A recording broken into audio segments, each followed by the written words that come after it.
Hey guys, now today I'm going to do something a little bit different. I want to take you on a bit of a behind the scenes look at the brains behind our driver's eye videos. And one of the most frequently asked questions that we get here is how are we able to run such high graphics settings at such crazy high resolutions? We're running a resolution here with triple 4K screens of 11520 by 2160, which is 3 times 4K resolution. And it does take quite a bit of effort to get it running. Today we're going to run you through exactly how we do it. So yeah, let's get started. Okay, so we've got a few things that we're going to go through today. I'll put some timestamps down below for you guys so you can jump around to the bits that interest you. But I want to take you on a bit of a journey today through the decision-making process, why we've chosen the components that we have chosen for the system, as well as how we've configured some of those components, and then take you through some of the results and frame rates and things like that towards the end of the video as well, so you get an idea of how everything runs and the kinds of results that we're getting here in the real world. So the first thing to understand is we actually have 2 separate systems which are responsible for all the various different things that we need to do to get the end result to you guys. So we have the Sim PC, which is this guy, then we also have a streaming PC too. And we actually did a rig tour video a little while ago now, which I'll link up the top of the screen for you now, which takes you through the overall configuration of everything. But basically the way it breaks down is we have the Sim PC, which is responsible for running the actual simulation software, so Assetto Corsa, iRacing, and so forth. That's also responsible for handling all the software for ancillary components, so motion systems, wind simulation, shifters, handbrakes, wheels, wheelbases,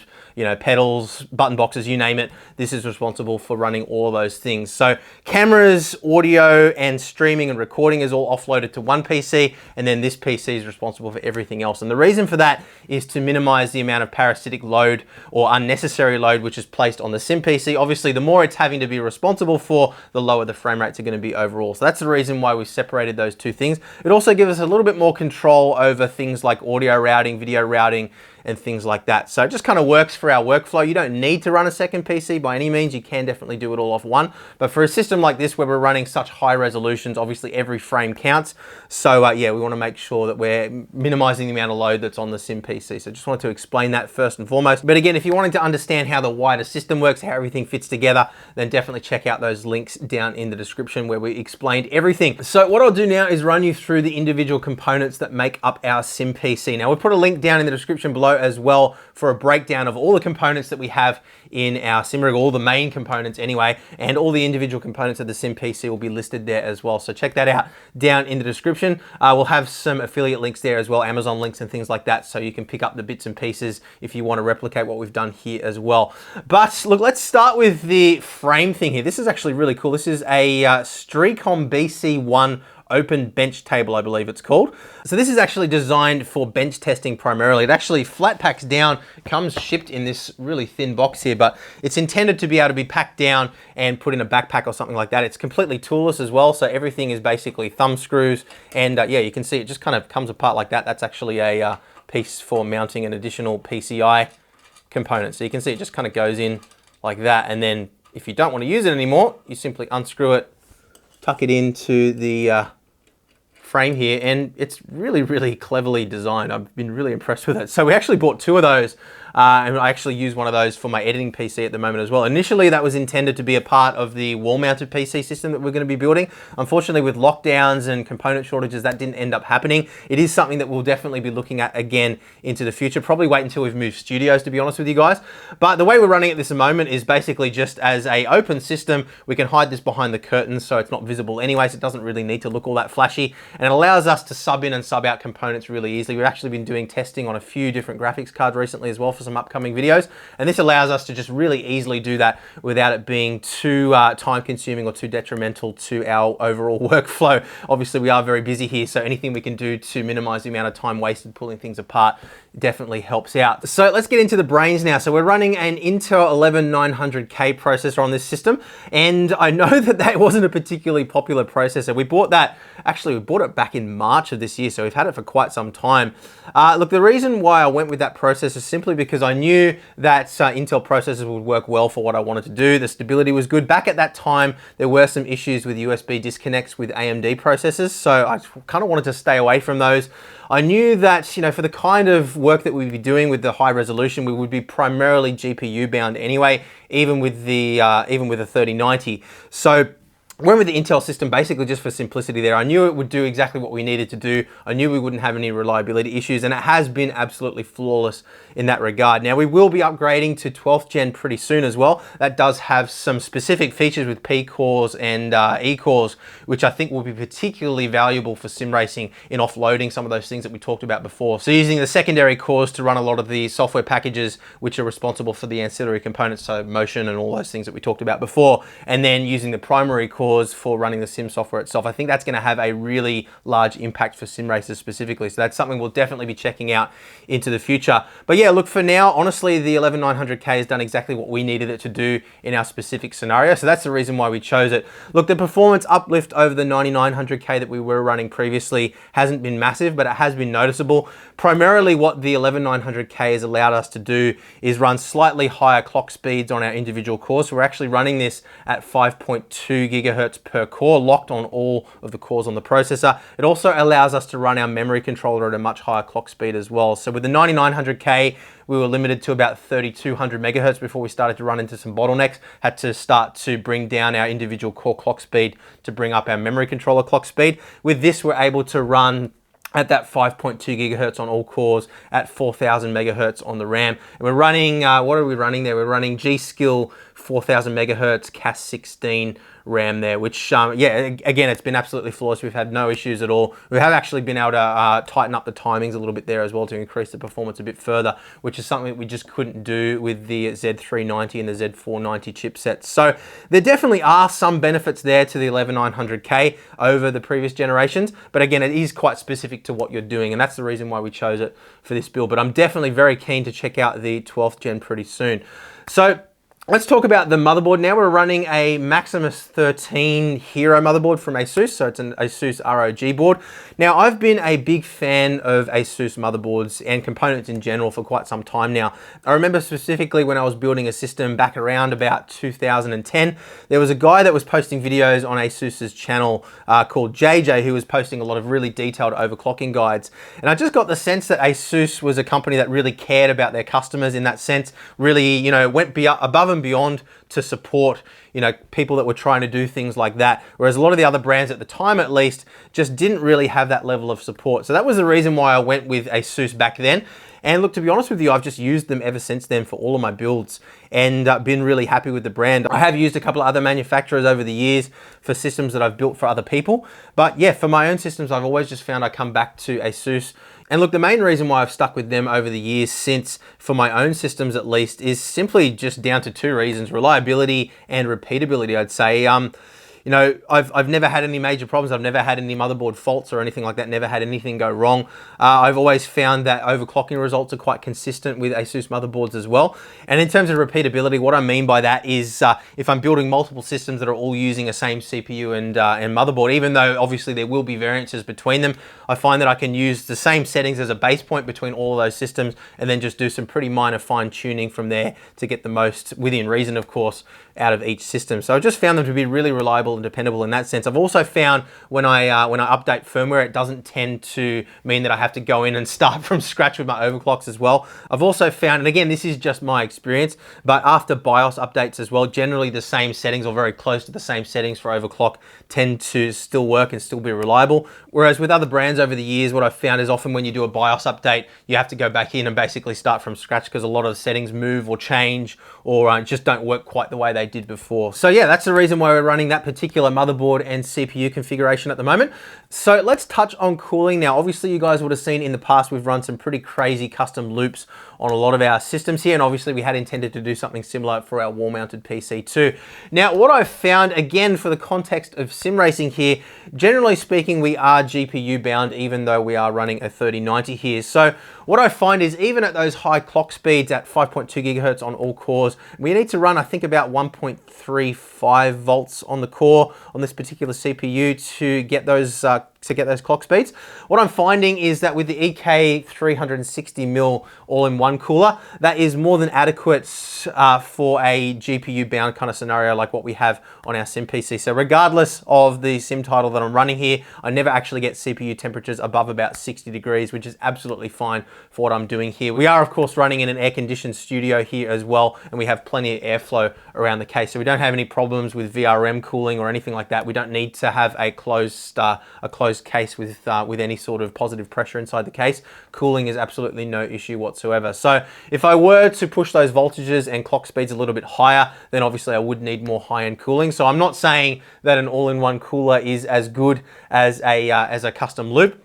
Obviously, it's going to depend on the cooling capacity that you have within the loop as well. What it ultimately boils down to is a very simple equation of the amount of heat that's being generated by the component that's being cooled versus the system's ability to bleed off or dissipate that heat. So in this case, the 360mm radiator, even though it is quite thin, is more than capable of bleeding off the amount of heat that we're generating at the clock speeds, load levels, and voltages that we're running on our 11900K. So that's the reason for running that. Again, I'm just trying to keep things as simple as I possibly can for the time being, so that we can swap in and change CPUs if we want to do so without having to pull apart a custom loop. And again, no reliability issues, so just trying to keep things as simple as I possibly can.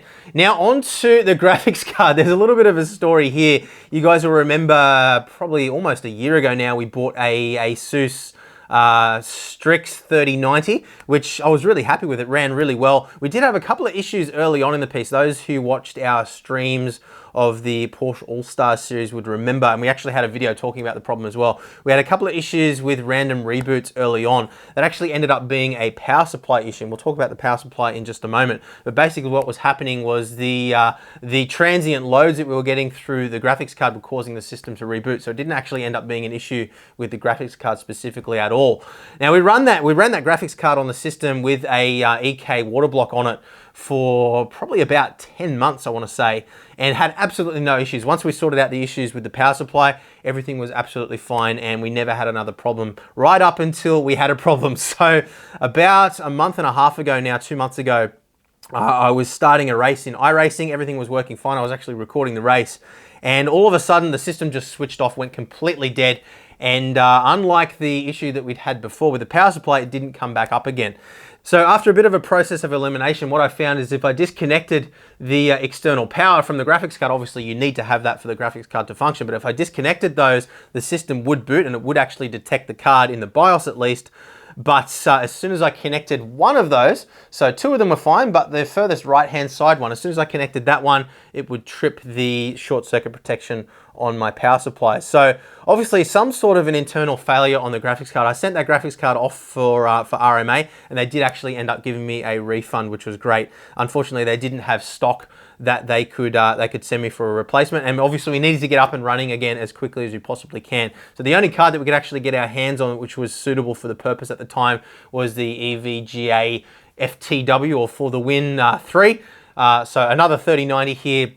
And the reason we needed to go with that is obviously we wanted to be able to run as high a clock speed as we could for the card, and this does have a higher binned GPU, which is the reason we chose this one specifically. We also needed to have 3 DisplayPort outputs to run our 3 DisplayPort monitors too, so we needed to make sure we had one that was capable of doing that. So really it was just down to a desperate situation of needing to get another 3090 as quickly as you possibly could to be able to keep producing videos while we were waiting for that RMA to happen, and this was the best card that we could get quickly, so this is the card that we went with, and I have been absolutely happy with it. Frame rates that we've been getting have been very close, if not the same, to what we had with the Strix 3090. The clock speeds are slightly lower on this card, but yeah, it's been reliable so far. We've been running it for about 2 months now, and yeah, haven't had any issues thus far. Hopefully we don't run into any more issues. But yeah, it was great to see that ASUS did honor the RMA, even though we did have the EK water block on that card. I was a little bit nervous, and I didn't try to hide it. I did put the stock cooler back on when I sent it in for RMA, but I did let them know that we had been running it with a water block. Obviously, we didn't have any leaks or anything like that, and you know, we sent them the link to the video where we actually installed the block as well, so they could see that we hadn't done a dodgy install or anything like that. But yeah, absolutely fine. We did the RMA through PC Case Gear, which was who we bought the card through originally. They handled it professionally. They sent it into ASUS for the inspection, and yeah, everything was fine. So I got to say a big shout out to SIMUCUBE as well for helping us get our hands on the replacement 3090 as quickly as we were. We were actually able to send Tom down to their store to pick this up over the counter the very next day, which got us back up and running again. So big shout out to SIMUCUBE for helping us out there. Now, just on the subject of the 3090 quickly as well, I'm sure a lot of you are wondering what's been the impact on performance running a stock air cooler versus the custom loop that we were running before. Now, temperature wise, it is running maybe 15-20 degrees warmer. It is getting up to sort of 70-75 degrees, sometimes even 80 degrees if I don't have the aircon pumping so hard in the room. With the water cooling that we had on the Asus Strix card, it was sitting around sort of 55-60 degrees. Haven't really found that we've ever run into any problems with throttling or anything like that. I am running the clock speeds a little bit lower, memory bandwidth about the same. Look, we're basically just running it at stock clocks at the moment. It is a factory overclocked card. Look, honestly, even though we are GPU bound with the system, what I found is that increasing the clock speed, at least within the bounds that are confined by the power limits that we have on these cards at the moment, without getting into custom firmware, of course, or shunt mods or anything like that. Look, boosting that performance via overclocking really only gave us maybe 2 or 3 frames per second uplift in performance in the context of the large displays with the high resolution. So I really I drew the line there and kind of said, okay, well, you know, a couple of frames per second, even though it is important, it can make a big difference. You know, it isn't really worth having to have a noisier system, have a complex system that we can't tear down easily and swap parts and that kind of thing. So that's kind of the reason why I've been happy to stay with the air cooler for now. We may end up putting this 3090 on another machine and subbing in a different graphics card down the line as well. We'll just see how we go with testing and stuff. But yeah, look, I definitely wouldn't say don't water cool your GPU. It definitely does make a difference. But just in the context of what we're doing here, even though we are GPU bound with the performance, I just found that overclocking on the 3090 specifically just didn't have all that much of a lift in performance to really justify, you know, the complexity that's involved with custom water cooling the system and, you know, having to pull things apart if you want to change anything or move anything or, you know, make any minor adjustments. So let's quickly talk about the power supply now. We're running a Corsair AX1200i power supply. We did mention that we'd had a couple of issues with overcurrent protection in the past. So basically what that boiled down to was the 2 different modes that we have for overcurrent protection on these particular power supplies. So we have a multi-rail OCP and then a single rail OCP. So what the single mode does is essentially combine all the power outputs into one, which it measures the current on,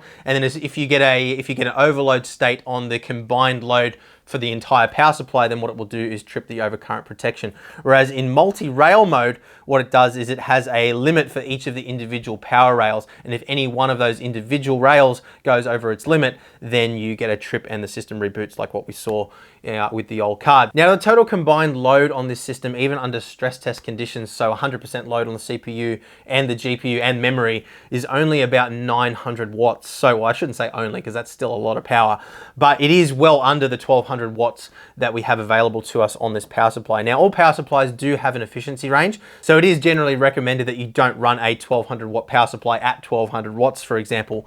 But yeah, what was happening in our particular case, the reason why we were triggering that overcurrent protection is because with 3090 graphics cards, and it's not specific to any particular manufacturer, it is just a thing with, you know, all 3090 graphics cards, what can happen is under transient load conditions, you can get a crazy high spike. And that spike, unfortunately, can be specific to a particular power line going into the graphics card. So it doesn't always spread the load across those 3 power inputs completely evenly. So what was happening is that even though our total system load was well below the maximum, we were going over that limit for the individual rail, and that was the reason why we were having that problem. So it wasn't an inherent issue with the power supply itself. It was just the way we had it configured when combined with a 3090 graphics card with those crazy transient loads. But yeah, definitely would recommend, if you are choosing a power supply for your system, have a look at the total worst case scenario load that the system is likely to place on the power supply, and then usually go at least a couple of 100 watts over that. Now, a lot of these PC part picker style websites these days are pretty good